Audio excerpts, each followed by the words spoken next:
Good evening, good afternoon, ladies and gentlemen. Welcome to High Top Sports Georgia. We're going to be talking all things Georgia Bulldogs today, our brand new channel. So be sure to like and subscribe. It's going to be all things Georgia football. But I'm not going to be telling you about Georgia football. We're going to hop on over to our Georgia insider, Bryce Mandala. Did I get it right? I think I got it wrong the first time. I think I got it right this time. Bryce Mandala. Correct. Dialed in. Bryce, happy to have you here, man. Good to see you. We got a lot to talk about. Obviously, the Georgia Bulldogs finishing with a hell of a recruiting class. Also getting some things done in the portal. Missing out on a big-time guy in Caleb Downs. We got to talk about that. It felt like that was an absolute lock. And then you're excited for a big-time matchup in the season here, which I think every SEC team is. So we're going to discuss that as well, man. But happy to have you here. I'm going to pass the buck over to you, man. Go ahead and give us your thoughts on this big-time recruiting class for the Georgia Bulldogs. Well, the Georgia Bulldogs finish off number one in the 2024 recruiting class, which is obviously huge for us. And it was shaping up to be a bit of a disaster at the end because obviously Dylan Raiola decommitted and ended up going to Nebraska where his dad played and as well as his uncle is the offensive line coach there. So it was a bit of a disaster at the end there, but we kind of shaped up pretty nicely because we got KJ Bolden, who flipped on decision day, who was sitting right next to Dylan Raiola at Buford High School when he was making that decision on signing day. And Ellis Robinson, number one cornerback in the class of 2024 out of IMG Academy in New Haven, Connecticut. And then Justin Williams, 5-star linebacker out of Conroe, Texas, and Oak Ridge High School. So, I mean, just a loaded class, 5-star recruits, which leads the nation in all categories. And this is just a master class of Kirby Smart and his recruiting once again. Big time close there at the end, of course, by flipping KJ Bolden from FSU. Oh, yeah. Definitely came down to the wire, was a fun one to watch. And then he didn't sign right away. So that was a little interesting. But the losing Dylan Raiola, I don't know if you necessarily can call it a loss. I know you guys, the other guy that you guys recruited, he played at Elite 11 as well, too. Not as highly as touted as Dylan Raiola, but still has some great talent. Puglisi. Yeah, Puglisi. The Georgia Dogs, I got a lot of Georgia fans. They're rowdy about that one and coming in. Yeah, so Ryan Puglisi kind of garnered a lot of support from the Georgia fans because after Dylan Raiola committed, I believe it was August to UGA, Ryan Puglisi kind of was asked about his commitment to the University of Georgia, and people were saying, or he was saying that I'm committed, like it does not change a single thing, and that was after Dylan Raiola committed. So now, after he left, there's a lot of reports saying like, hey, Puglisi is the guy we want because Dylan Raiola, he originally was committed to Ohio State.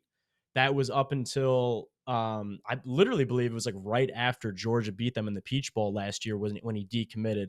And then he was kind of, in the middle, crystal balled to USC in April, and then ended up committing to Georgia in June. And, the story. There's been so many, different things on social media. He's committed to 3 universities, as well as he's attended 4 high schools in his high school career. A lot of drama there. What was confusing to me is you move all the way across the country to Buford, I assume to be as close to Georgia as possible, to make that transition as simple as possible, to play with high school football powerhouse, which it makes sense. I mean, that team is just absolutely loaded. 5-star Edric Houston, who is also Ohio State commit, KJ Bolden, and then obviously they had Dylan Raiola. And they still didn't win a state championship. They lost to Mill Creek in the playoffs. Just a bunch of superstars put together. Look, I mean, do you think, was it more of just a family heritage that brought him into Nebraska? You think it was a big-time check that Nebraska was able to sign, and Georgia was like, we've got plenty of you guys? How do you think this kind of folded out the end there?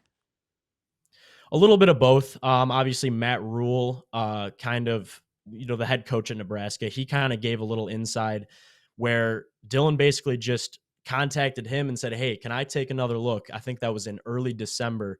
And obviously, I'm sure his uncle, who's the offensive line coach in Nebraska, was kind of pushing for him, the entire time to go there. And as you can see is what Dylan's posted on social media.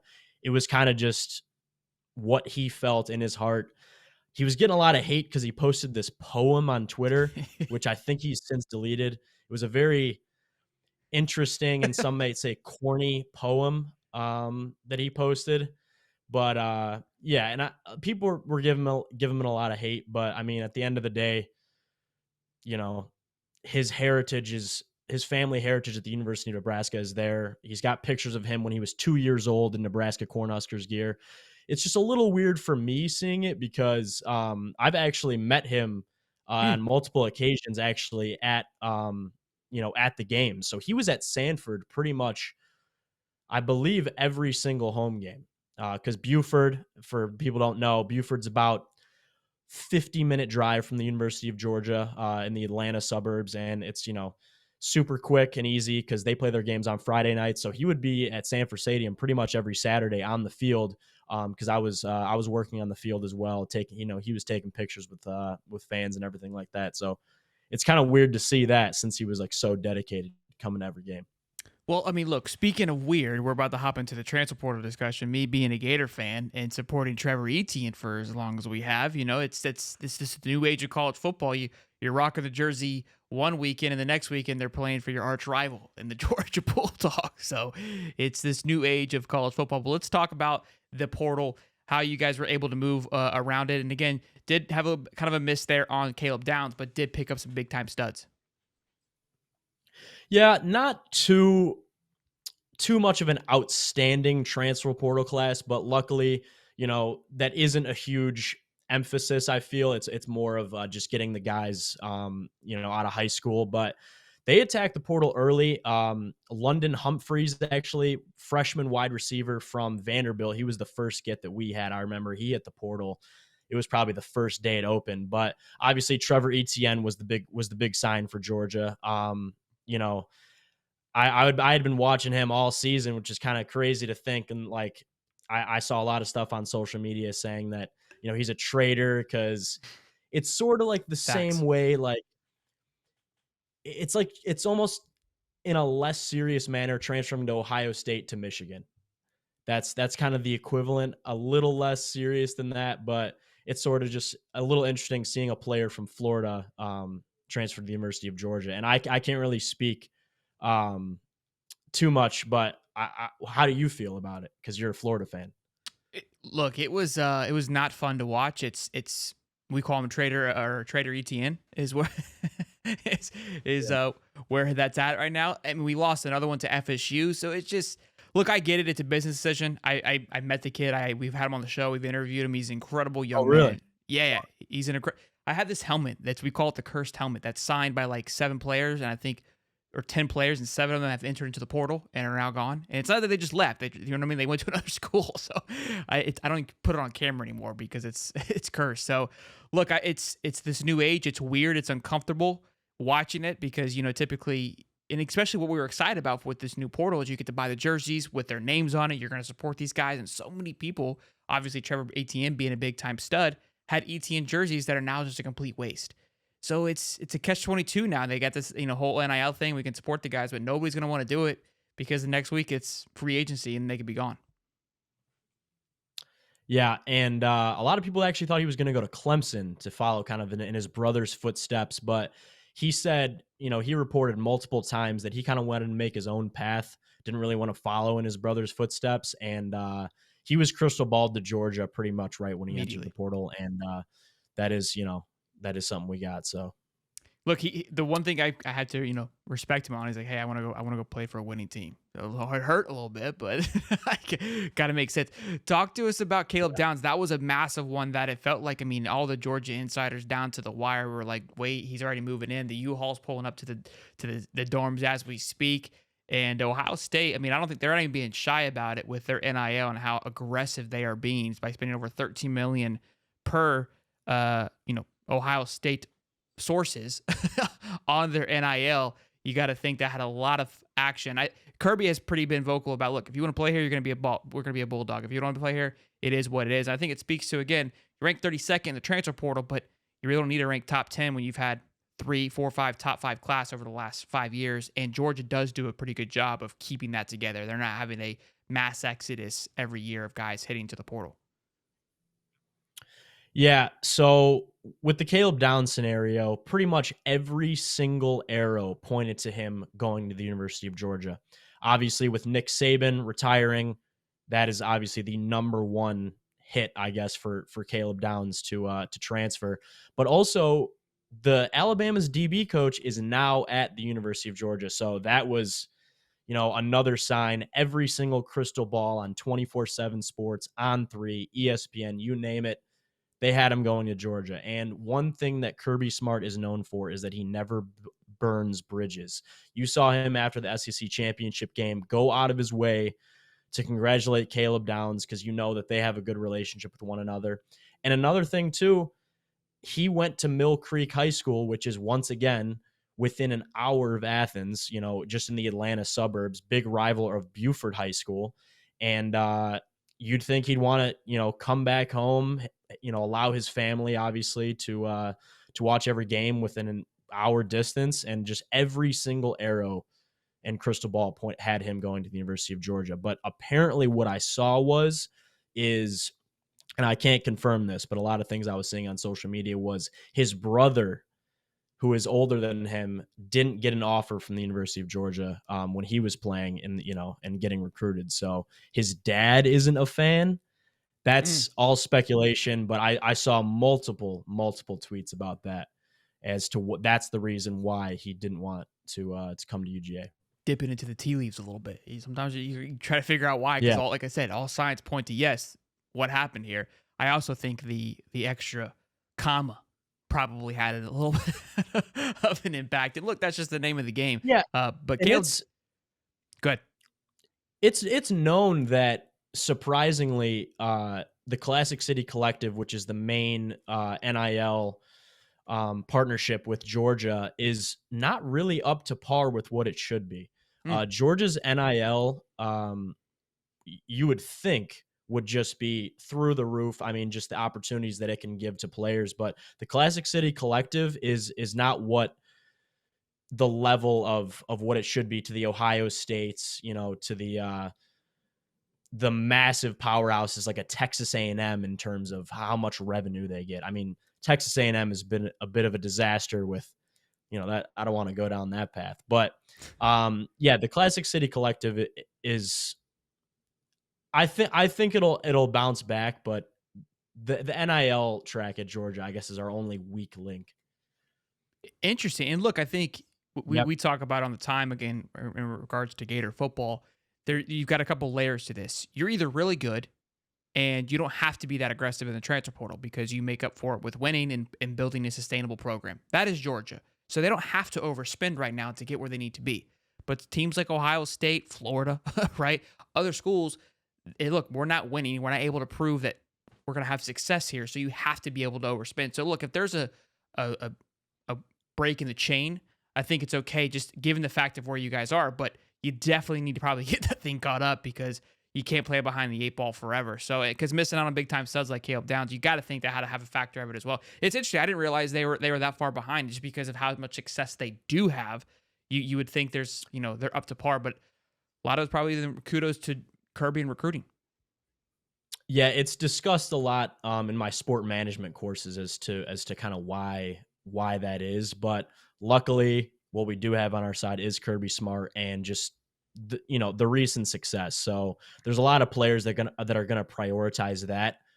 Hence KJ Bolden, who has almost publicly stated that Florida State Offered was more. giving him like $3 million. I mean, like you can literally look it up, like of him saying, yeah, Florida State was giving him an absolute bag. And he kind of was asked after he committed to Georgia that, the priority is the success of the program. And So that's kind of the thing that it's gonna prioritize then over NIL.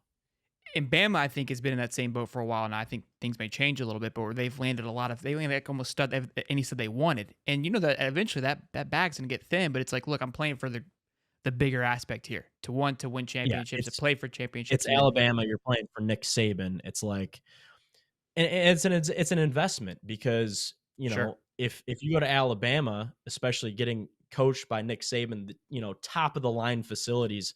Mark Ingram has came out and said that Alabama facilities are nicer than any NFL facility that there is. And, that's probably the same for Oregon and Georgia, Ole Miss, Texas, all these top tier programs, just the facilities. But yeah, playing at Alabama or Georgia, you're going to develop better. And it's going to be an investment because then, you're going to be a higher draft pick. You're going to have a higher signing bonus. It's going to allow you to get to the league in a much more efficient manner, than like a Nebraska. And that's why a lot of people are saying that Dylan Raiola made a huge mistake there. But, he's going to be the guy. So That was something I always say. To like, that's a little different of a scenario because he's going to walk right in. Or as opposed to, he would kind of have to sit behind Carson Beck. And then we have Gunnar Stockton, too, who's been there. This is his third year now. Sure. So, there's a lot of pros and cons to the Dylan Raiola scenario. But for Caleb Downs, he could play anywhere in the country. Whether it's Georgia. I mean, he was a first-team All-American as a freshman.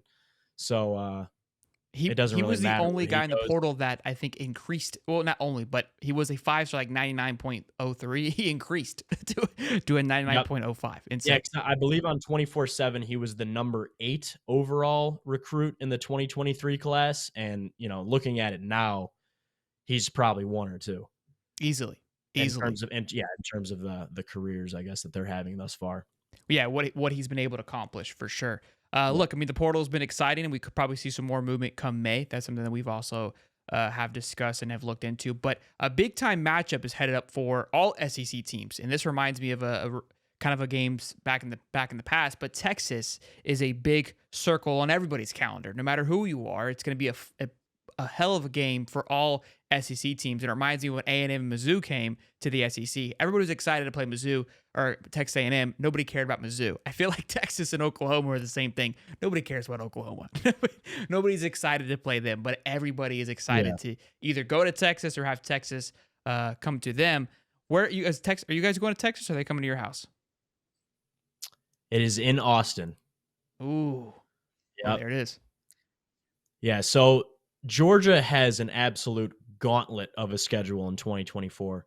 In 2023, everything you saw was, Georgia's got a cupcake regular season schedule. They don't play anybody. The only, I guess, question mark of the 2023 schedule was at Tennessee, and obviously that didn't pan so well for the Volunteers. Georgia won 38-10, but now in the 2024 season, they go at Alabama, at Ole Miss, and we all know how much they've hit the transfer portal. Ole Miss has reloaded like you would not believe. Then at Texas, I mean, it is just a gauntlet of a schedule. And I remember, do never forget this, as I know Georgia fans don't. After Texas beat Alabama in Tuscaloosa, there was, a huge party in Austin at this. It was like this fountain pond area, and there was thousands of fans screaming, "We want Georgia." And that is going to be an unbelievable game, just considering the relevance behind it. And what I think, too, is probably going to be the number 1 and I think Georgia will be 1 preseason. I think Texas will be 3. Ohio State will be 2. So preseason, this is a top 5 matchup, no doubt. And what game is this on the schedule? 3? No, that 3 is bye week. Alabama is week 4, so that'll be September 30th. This is an October matchup. Oh, okay, it's a little later. I will look that up specifically.